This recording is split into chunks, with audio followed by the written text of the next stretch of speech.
3월 11일 토요일 주말 아침입니다. 주님과 함께 오늘도 복된 그리고 유쾌한 그런 날을 보내시길 바랍니다. 찬송가 543장 부르시면서 주님께 나아갑니다.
이 아침에 주시는 주님의 말씀은 사무엘상 21장 1절로 9절까지 말씀입니다. 다윗이 노베 가서 제사장 아히멜렉에게 이르니 아히멜렉이 떨며 다윗을 영접하여 그에게 이르되 어찌하여 네가 홀로 있고 함께하는 자가 아무도 없느냐 하니 다윗이 제사장 아히멜렉에게 이르되 왕이 내게 이를 명령하고 이르시기를 내가 너를 보내는 것과 내게 명령한 일은 아무것도 사람에게 알리지 말라 하시기로 내가 나의 소년들을 이러한 곳으로 오라고 말하였나이다. 이제 당신의 수중에 무엇이 있나이까? 떡 5덩이나 무엇이나 있는 대로 내 손에 주소서 하니 제사장이 다윗에게 대답하여 이르되 보통 떡은 내 수중에 없으나 거룩한 떡은 있나니 그 소년들이 여자를 가까이만 하지 아니하였으면 주리라 하는지라. 다윗이 제사장에게 대답하여 이르되 우리가 참으로 3일 동안이나 여자를 가까이 하지 아니하였나이다. 내가 떠난 길이 보통 여행이라도 소년들의 그릇이 성결하겠거든. 하물며 오늘 그들의 그릇이 성결하지 아니하겠나이까 하며 제사장이 그 거룩한 떡을 주었으니 거기는 진설병 곧 여호와 앞에서 물려낸 떡밖에 없었습니다. 이 떡은 더운 떡을 드리는 날에 물려낸 것이니라. 그날에 사울의 신하 한 사람이 여호와 앞에 머물러 있었는데 그는 도액이라 이름하는 에돔 사람이요 사울의 목자장이었더라. 다윗이 아히멜렉이 이르되 여기 당신의 수중에 창이나 칼이 없나이까? 왕의 일이 급함으로 내가 내 칼과 무기를 가지지 못하였나이다 하니 제사장이 이르되 내가 엘라 골짜기에서 죽인 블레셋 사람 골리앗의 칼이 보자기에 쌓여 에봇 뒤에 있으니 네가 그것을 가지려거든 가지라. 여기는 그것밖에 다른 것이 없느니라 하는지라. 다윗이 이르되 그 같은 것이 또 없나니 내게 주소서 하더라. 아멘. 이제 우리는 어제까지 며칠 동안 다윗과 요나단 그 멋진 감동적인 그 친우의 우정의 그 관계, 하지만 또 그들은 헤어질 수밖에 없는 다윗과 요나단의 슬픈 그리고 눈물 나게 하는 그런 이별 장면 보았습니다. 다윗이 요나단과 이별해야 할 근본적인 이유는 요나단의 아버지 사울 왕이 다윗을 죽이기로 작정했기 때문에 다윗은 살기 위해서 피해야만 했습니다. 자, 오늘 이제 본격적으로 다윗의 생애에 이제 도망자, 이제 쫓기는 삶을 살게 됩니다. 계속해서 이제 다윗은 쫓기게 되는데요. 오늘 그 첫 도망지로 피신처로 삼은 것이 어디냐? 오늘 1절의 말씀에 높 땅에 가서 제사장 아히멜렉에 찾았다 그랬습니다. 다윗의 도망 생활. 어찌 보면 지금부터 이제 그 다윗에게는 고난길이 환히 열려졌습니다.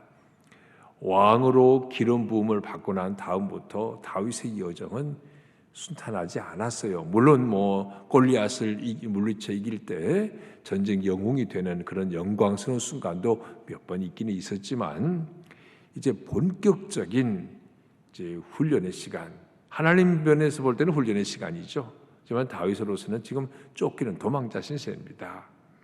자, 그는 첫 도망지로 선택한 곳이 높 땅의 아히멜렉 제사장에게로 갔습니다. 지금 현재 임시로 거기 이제 교회가 거기 이제 보관돼 있으니까 거기를 성소라고 말할 수 있습니다. 그러니까 다윗이 처음 피신처로 도망지로 선택한 곳이 어디냐면 하나님의 성소였다라고 보면요, 역시 다윗은 제일 먼저 하나님을 찾은 겁니다. 그래도 하나님의 성소가 있고 그리고 제사장이 있는 곳으로 도망을 쳤습니다. 적어도 잘했어요. 지금도 우리 피할 곳이 어디냐? 우리 피난처는 주님밖에 없다. 세상 지진과 이런 기근, 자연재해를 피할 수 있는 곳이 지구촌에 어디 있을까? 없어요. 근본적으로 알고 보면 어디도 안전지대는 없습니다. 그래서 우리는 그러면 그럴수록 이런 천재지변이나 자연재해, 기후, 환경위기 이런 걸 겪을 때 진정한 피난처는 주님밖에 없다. 주님의 품으로 달려오는데 그 마음을 안고 또 예배도 안고 교회로 나오곤 하지 않습니까? 우리 인생에 너무 버거운 짐, 홀로 감당하기 어려울 때 누구 찾아가요? 어디 찾아갑니까? 예수 믿는 사람에게는 가장 안전한 도피처요, 또 안식처요, 피난처가 어디냐면 교회요, 주님 품입니다. 다윗이 높 땅에 아히멜렉 제사장을 찾아갔어요. 정말 이제 이때로부터 시작해서 본격적인 다윗의 이제 그 망명 생활 혹은 도망 생활, 도망자의 신세가 자그마치 10년 이상 지속돼요. 결코 그 다윗의 인생에서 짧지 않은 시간이었습니다. 하나님께서는 훌륭한 왕으로 다윗을 세우시기 위해서 다윗에게 이런 훈련들이 필요했다고 하나님께서 알고 계신 거예요. 그래서 이런 하나님의 사람으로 빚어가시는 훈련의 시간을 다윗에게 부여하신 겁니다.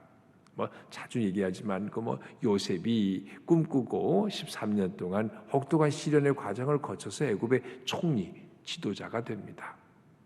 다윗 역시 마찬가지요. 훌륭한 이스라엘 민족의 지도자로 세우기 위해서 하나님이 10년 이상을 쫓기고 쫓기는 도망자 광야 생활을 겪게 하십니다. 이 광야는 다윗의 훈련 학교이자 다윗을 훈련시키는 것이자 하나님이 원하는 사람으로 빚어가시는 하나님의 학교이기도 합니다. 자, 제사장 아히멜렉이 다윗을 보자 놀랐어요. 2절에 보니까 다윗이 제사장 아히멜렉이 이르되 왕이 내게 일을 명령하고 1절에서 다시 봐야겠습니다. 1절에서 이제 아히멜렉이 갔더니 아히멜렉이 뭐 어떻게 반응을 보였냐면 아히멜렉이 떨며 다윗을 영접하여 떨었어요. 제사장이 왜 다윗 보고 떨었겠습니까? 다윗이 전쟁 영웅인 거 알고요. 뿐만 아니라 사울 왕이 다윗을 죽이려고 한다는 거 이미 다 장안에 소문이 났잖아요. 그러니 제사장의 입장에서는 왕이 죽이려고 하는 사람을 이거 숨겨뒀다가는 자기에게도 불이익이 올 줄 모르잖아요. 그런 거 있지 않습니까? 지금 요즘에는 범죄, 은닉죄 이런 것도 있잖아요. 현대적인 말로 말하면 당신은 말이죠. 왕이 죽이려고 하는 사람을 내가 잘못 보호해 줬다가 나까지 피해를 입을 수도 있어요. 그렇기 때문에 떨기도 했을 겁니다. 하여튼 떨면 뭐라고 물어봤냐면 어찌하여 네가 홀로 있고 함께하는 자 아무도 없느냐. 다윗은 군대 장관이잖아요. 군대 장관이 혼자 다닐 일이 있겠습니까? 항상 이 신하들을 거느리고 다니죠. 근데 어찌하여 오늘은 혼자 왔는고라고 묻습니다. 당연한 질문이죠. 아히멜렉 입장에서는. 이때 다윗이 뭐라고 답변합니까? 기가 막혀 2절에 다윗이 제사장 아히멜렉이 이르되 왕이 내게 이를 명령하고 이르시기를 내가 너를 보내는 것과 내게 명령하지는 아무것도 사람에게 알리지 말라 하시기로 내가 나의 소년들을 이러이러한 곳으로 오라고 말하였나이다. 다윗이요 완전 거짓말하고 있습니다. 왜 혼자 왔냐? 그러니까 왕의 지금 비밀 명령을 수행하는 중이에요. 내 신하들은 지금 저기서 오고 여기서 이렇게 만나자고 얘기하고 왔다고. 완전 거짓말입니다. 우리는요 다윗같이 신실한 사람이 다윗 같은 사람이 어찌 이런 거짓말을 꾸며댈까 의아한 마음이 들지 않을 수 없어요. 근데 그도 인간이더라고요. 천하의 장수 골리앗을 물리쳐 이긴 다윗이지만 이 용맹스러운 다윗이지만 자기 죽인다고 덤벼드는 사울 왕 앞에서 순간 두려움을 갖는가. 이게 인간이구나. 적어도 오늘 본문에서 다윗은 거짓말하고 있어요. 잘못했습니다. 우리 나중에 뉘우치게 돼요. 자기 거짓말 여기 아히멜렉이 찾아왔던 이유 때문에 이제 사울 왕으로부터 제사장 85명이 떼죽임을 당하거든요.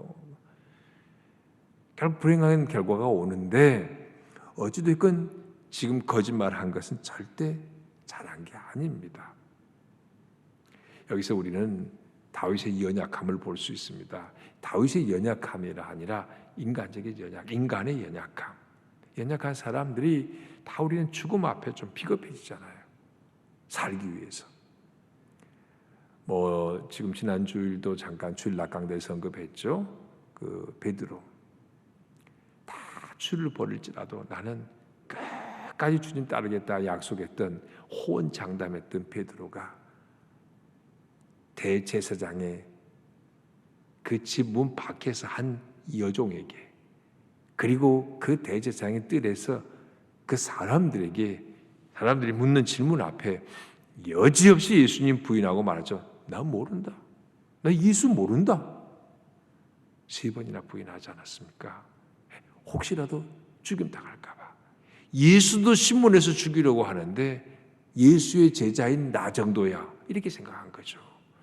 이게 인간입니다. 두려움이 밀려올 때, 죽음에 대한 공포가 밀려올 때 그냥 자기도 모르게 거짓말이 튀어나온 거예요. 지금 다윗이 그랬습니다.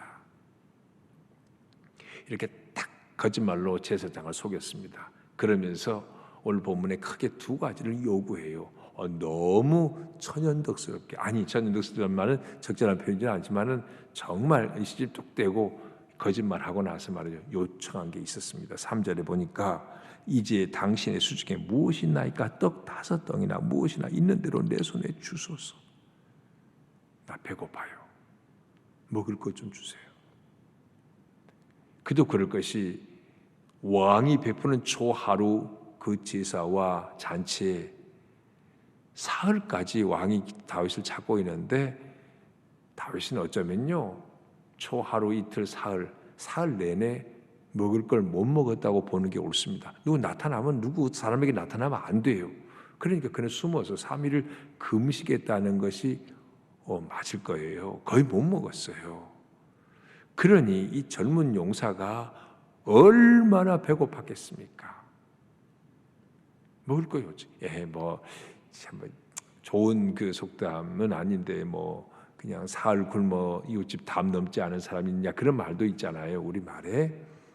그래서 지금 다윗이 너무 배고파요. 그러니까 이런 상황에 거짓말하고 시침이 뚝 떼고 나서 먹을 거 좀 주세요. 제사장에게 요청했습니다. 자, 그때 제사장이 말하죠. 여기 보통 먹을 게 없어. 보통 떡은 없는데 4절 이하에 보니까 거룩한 떡은 있는데 그 소년들이 여자를 가까이만 하지 않았으면 내가 줄 거다. 그래 말했어요. 몸이 성결하면 여기 이제 거룩한 떡은 요 뒤에 이제 6절에도 나오지만 성소의 진설병, 성소에 놓여 있는 진설병이 있습니다. 12개의 떡이에요. 안식일마다 이걸 바꾸었습니다. 그 떡은 있다가 안식일에 바꿀 때 그 물려낸 떡이 있어요. 그 떡이 있는데 이 떡은 제사장만 먹는 거거든요. 보통 사람이 먹는 거 아니에요. 그 떡은 있는데 내가 줄 텐데 한 가지 조건이 있어. 너와 네 신하들이 성결해야 돼. 하나님의 거룩한 구별된 떡이니까 그냥 더럽혀진 몸으로 먹을 수 없는 거야 라고 얘기를 했어요. 그래서 6절에 보니까 제사장이 거룩한 떡을 주었으니 거기는 진설병 곧 여호와 앞에서 물려낸 떡밖에 없었습니다. 이 떡은 더운 날에 떡을 드리는 날에 더운 떡을 드리는 날에 물려낸 것이더라. 이 떡을 교체하는 거였어요. 제사장만 먹는 떡인데 이 떡을 굶주린 다윗에게 주었습니다. 참 놀라운 일이죠. 이게 구약 시대입니다. 지금 하나님의 성소에서 하나님께 드린 떡이에요. 제사장 외에는 아무도 못 먹는 건데 제사장이 다윗에게 먹으라고 주었습니다. 이거 그냥 상식적인 일로는 크게 잘못하고 있는 거예요. 제사장이 죄짓고 있는 거예요. 그런데 성경에서는요, 제사장 아히멜렉이 이때 다윗에게, 다윗은 평신도예요. 말하자면 아히멜렉은 제사장이고 아히멜렉 제사장이 다윗에게 이 떡 준 것을 책망하거나 잘못이라고 단정짓거나 그런 곳이 성경 어디에도 없어요. 아니 그러기는커녕 예수님께서 오히려 이 일을 정당하게 얘기하고 있습니다. 예수님의 제자들이 길 가면서 벼 이삭을 이렇게 먹고 이 안식일 날에 일했다, 노동했다, 추수했다 이거 가지고 막 쪼아댈 때 예수님이 이 장면을 인용하셨어요. 이 아히멜렉 제사장이 이 진설병을 줘서 다윗이 먹은 거 너희가 기억 못하니? 그러고 보면 아무 문제가 없다는 거예요. 여기서 중요한 교훈 하나 발견합니다. 하나님이 원하시는 것은요, 사무엘상 15장에서는 하나님이 원하시는 것은 순종이 제사보다 낫다 그랬죠. 순종이 제사보다 나아요. 오늘 본문에 뭐냐? 제사보다 긍휼이 더 낫다. 이게 굉장히 중요한 메시지입니다. 이게 이 진설병을 하나님께 바치는 거예요. 제물이면 제물. 근데 그거보다 중요한 건 뭐냐면 이걸로 가지고 한 사람을 죽어가는 사람을 살릴 수 있다면 긍휼을 베풀 수 있다면 이게 좋은 거라고, 옳은 거라고 그랬어요. 성경이 그렇게 해석하고 있습니다. 누가복음 10장에 나오는 그 선한 사마리아 사람의 비유도 마치 같은 맥락이에요. 지금 강도 만나서 거반 죽게 된 사람을 처음 지나간 사람이 제사장, 레위. 이 사람은 뭐와 관계되어 있어요? 예배, 제사와 관계된 사람들이에요. 그들은 예배 때문에, 제사 때문에 강도마다 피 흘려 죽어가고 있는 사람을 외면하고 갔어요. 근데 선한 사마리아 사람, 그 사마리아 사람은 유대인들이 사람 취급도 하지 않는 사람인데 긍휼을 베풀었습니다. 예수님께서 말씀하시죠. 누가 진짜 이웃이냐? 그 지금 아히멜렉 제사장이 굶어 막 이거 죽어가고 있는 다윗에게 이 하나님께 바쳐진 이 떡을 먹으라고 내준 거는 제사보다 긍휼이 먼저야. 예배의 바른 정신을 가르쳐주고 있습니다. 그래서 다윗이 줘서 먹게 했어요. 그런 다음에 7절에 보니까 그날에 다른 장면이에요. 그날에 사울의 신하 한 사람이 여호와 앞에 머물러 있었는데 그는 도액이라 이름하는 에돔 사람이요 사울의 목자장이었더라. 도액이라는 사람이 등장해요.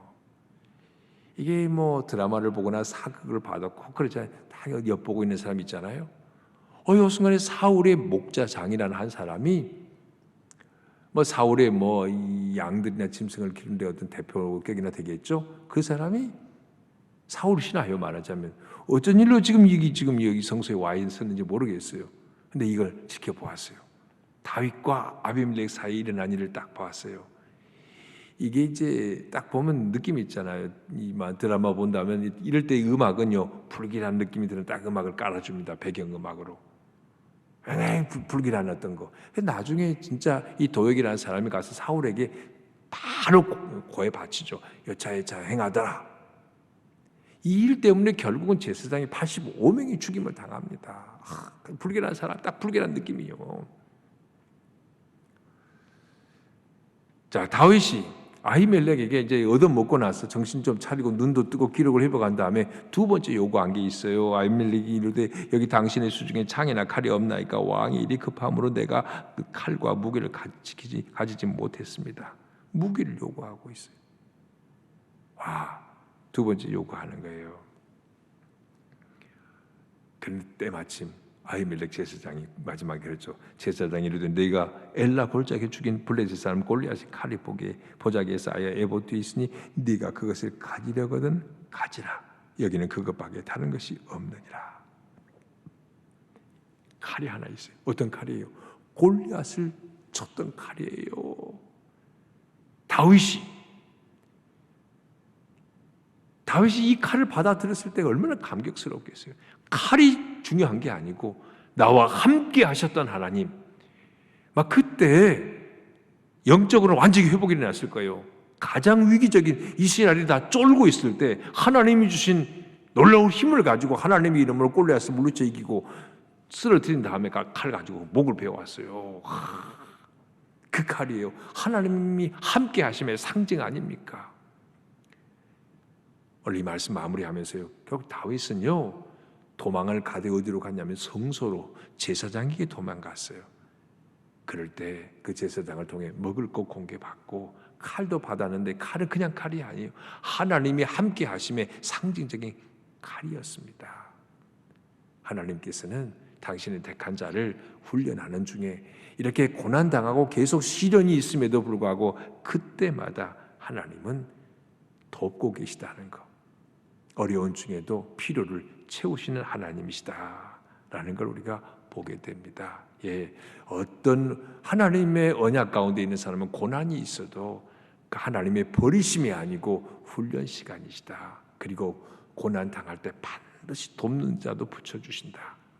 피할 길을 내신다. 이 믿음 가지고 고난을 이겨나가야 합니다. 물론 인생 살다 보면 항상 돕는 자도 있지만 오늘 본문에도 돕는 아히멜렉 제사장이 있었지만 돕지 않는 도액도 있어요. 돕지 않는 게 아니라 회방꾼도 있습니다. 하지만 궁극적인 승리는 하나님의 편에 선 자에게 하나님이 승리를 안겨주십니다. 인생에 힘들고 어려운 고난이 닥쳐도 낙심하지 말고 끝까지 주님이 필요를 채우실 거다, 주님이 도우실 거다, 이 믿음 가지고 승리할 수 있기를 바랍니다.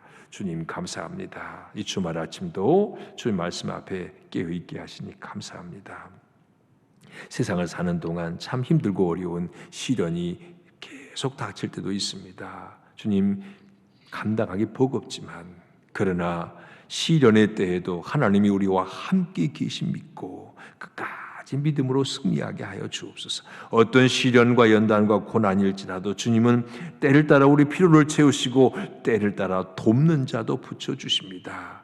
이 믿음 가지고 주님만 바라봄으로 고난의 시간을 이겨내게 하여 주시옵소서.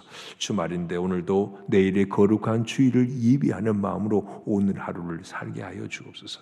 내일 또 교회에서 예배하고 내일 오후부터는 정말 또 이 기후위기, 환경위기에 대해서 우리가 성경적인 기초 위에 또 강의를 듣고 배움의 시간을 갖고 오늘 종말의 때가 가까운 이때에 하나님이 처음 주신 창조 질서로 회복하고자 하는 새로운 도전의 계기가 되게 하여 주시옵소서. 이 하루의 삶을 주님 손에 의지하오며 예수 그리스도의 이름으로 기도합니다. 아멘. 하늘에 계신 우리 아버지의 이름을 거룩하게 하시며 아버지의 나라가 오게 하시며 아버지의 뜻이 하늘에서와 같이 땅에서도 이루어지게 하소서. 오늘 우리에게 일용할 양식을 주시고 우리가 우리에게 잘못한 사람을 용서하여 준 것 같이 우리 죄를 용서하여 주시고 우리를 시험에 빠지지 않게 하시고 악에서 구하소서. 나라와 권능과 영광이 영원히 아버지의 것입니다. 아멘.